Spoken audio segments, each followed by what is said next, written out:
कपड़े धोने वाली बहू। शादी के पहले से ही विभा को कपड़े धोने का बड़ा शौक था। कभी नल के नीचे तो कभी तालाब के पास। अरे मेरी नीली वाली लुंगी नहीं दिख रही है। विभा की अम्मा, कहाँ रखी है लुंगी? अरे वो तो विभा ने परसों ही धोकर रखी थी आपकी अलमारी में। देखो वहीं होगी। वो ना मैंने आज धो दी, मुझे लगा कि गंदी हो गई होगी। अरे कैसे गंदी हो गई थी? उसे तो मैंने पहना भी नहीं। हे भगवान, इस लड़की के कपड़े धोने की आदत से परेशान हो गया हूँ मैं। जितना तो घर में राशन नहीं आता, उससे कहीं ज्यादा डिटर्जेंट पाउडर का खर्चा है। इसकी शादी करवा दो, शादी जाए अपने घर में ही करे काम, फिर चाहे घर के कपड़े धोने हो या पूरे गांव की। हाँ ठीक बोल रही हो, देखता हूँ मैं कोई लड़का। वो दिन भी आ जाता है जब विभा को देखने लड़के वाले आ जाते हैं। लड़की मुझे अच्छी लगी। होने वाली सास कहती है, बेटी अगर कुछ पूछना है तो पूछ लो। वैसे तो हमारी लड़की बहुत ही शर्मीली है, जो बोल दो वो मान लेती है, इसे क्या पूछना होगा। अरे कैसी बात कर रही हो माँ, मुझे इन लोगों के घर रहना है, सवाल तो कही है। हाँ हाँ बेटा, पूछ लो ना, क्या पूछना है। आप लोगों के घर कपड़े कौन धोता है? सास का मुंह बन जाता है।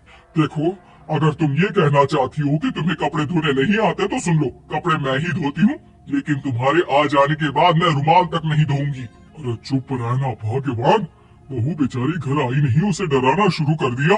वो क्या है ना बिटिया, अभी तक तो ये कल्लू की माँ ही धोती थी, लेकिन अब तुम्हारे पापा तो दहेज में वॉशिंग मशीन देंगे ही। तभी विभा की माँ बोल पड़ती है, सवाल भी पूछा तो क्या। वैसे भाई साहब, मशीन की तो फिर भी कपड़े धोने की कैपेसिटी होती है। मतलब जो बिटिया दे रहे हैं ना विभा, इसे कपड़े धोने का बहुत शौक है। ये आप लोगों के क्या, आस पड़ोस गांव मोहल्ले सबके कपड़े धो दे और उफ तक ना करे। बाहर देखा नहीं आपने कितने कपड़े सूख रहे हैं? सब हमारी बिटिया ने ही तो धोए हैं। बस भी करो ना माँ, शर्म आ रही इतनी तारीफ सुनकर। और तो और एक दाग निकाल कर दिखाओ तो मान जाओ। हाँ अच्छा अच्छा, माफ करना बेटा, मैंने गलत समझा। हमें तो रिश्ता बहुत पसंद है। और ऐसे जुड़ जाता है रिश्ता कपड़े धोने का शौक रखने वाली विभा का। उसकी शादी हो जाती है कोयला फैक्ट्री में काम करने वाले कल्लू के साथ। शादी के बाद अचानक विभा चिल्लाती हुई सास के पास आती है, सासू माँ, अरे सासू माँ कहाँ है आप? ये तो धोखा है, धोखा दिया आप लोगों ने मुझे। इस ससुर के चक्कर के बारे में पता चल गया। अरे तो उसमें तुझे क्यों धोखा मिला है? अरे नल में पानी नहीं आता, कपड़े कैसे कब धुलेंगे? अच्छा अच्छा, तू पानी नहीं आ रहा उसकी बात कर रही है? तो आपने क्या सोचा? कुछ नहीं। अच्छा, तेरी माँ ने कहा था कि कपड़े धोने का शौक है, तुझे याद आया मुझे।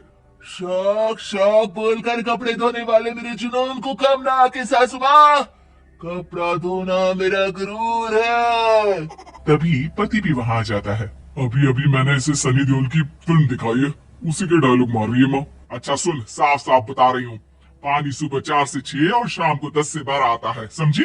विभा टाइमिंग सुनकर हैरान हो जाती है। ये क्या भूतों का मोहल्ला है? सुबह 4 बजे उठकर कौन कपड़े धोता है? 4 बजे टंकी में पानी जाता है, फिर सारा दिन धोना ना, किसने मना किया? अरे कैसी बात कर रही है? 200 लीटर की टंकी में कितने कपड़े धो लूंगी मैं? सुबह ही उठ जाऊंगी मैं। अब क्या था, विभा सुबह 4 से लेकर रात के 12 बजे तक कपड़े ही धोती रहती। एक रोज सास पड़ोस से निकलकर कहीं जा रही होती है कि साथ वाली कहती है, हाँ कल्लू की माँ, जरा ये बताओ कि 2 साड़ी है, 2 ब्लाउज और एक पेटीकोट और एक नाड़ी वाला लंबा कच्छा। हाँ तो? अरे तो क्या, कितना लोगी धुलाई ये बताओ। 2 बन दिख रहे हैं हम क्या?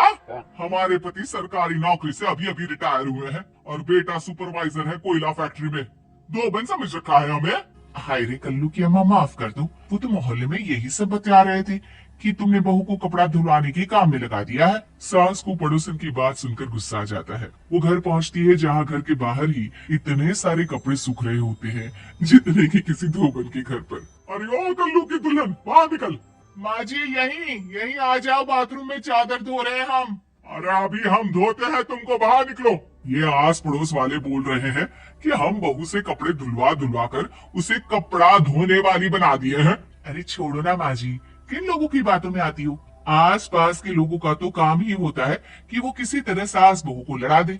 बहू सारे घर के कपड़े धोती है, ये क्या कम है? बोलिए।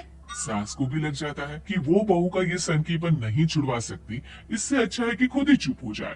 एक रोज सास और बहू मंदिर जाते हैं, जहाँ सास की साड़ी वहाँ खड़ी भीख मांगने वाली से मिलती है। माँ जी क्या बात है, आपकी साड़ी उस भिखारन से कितनी मिल रही है ना? हाँ हाँ, देखो तो दोनों की साड़ी मिल रही है। क्या बात है कल्लू की अम्मा, तुम खुद को तो अफसर की बीवी बताती हो और ऐसी सिंपल सी प्लेन साड़ी पहनकर घूमती हो। सिंपल और प्लेन नहीं है ये साड़ी। तो क्या सोने के धागे से फूल बने हैं? कुछ भी सासू माँ, कुछ भी। हाँ, बने थे इस साड़ी में सोने के धागे से फूल। मेरे पति लेकर आए थे मद्रास से स्पेशली मेरे लिए 10,000 की। ताहे भाई साहब इस भिखारन के लिए भी सेम टू सेम साड़ी लेकर आए होंगे 10,000 की। सास उस वक्त तो कुछ नहीं कहती, लेकिन बहू के साथ घर आती है और अलमारी से एल्बम निकाल कर लाती है। ये साड़ी देख रही है, ये वही साड़ी है जिसे मैंने अभी पहना था। इस साड़ी में ये जो चमकदार फूल दिख रहे हैं ना, ये सोने के धागों से काटे गए हैं। लेकिन तू लोकल वॉशिंग मशीन ब्रश से घिस घिस कर सारे फूलों को निकाल कर साड़ी प्लेन कर दी। मुझे माफ कर दीजिए सासू माँ। और तो और, जब मैंने तुझे तेरी गलती के लिए कुछ नहीं कहा, लेकिन तूने तो सबके सामने मेरा मजाक ही बना दिया। क्यों? बहू को समझ में आ जाता है कि अब से उसका कपड़े धोना बंद।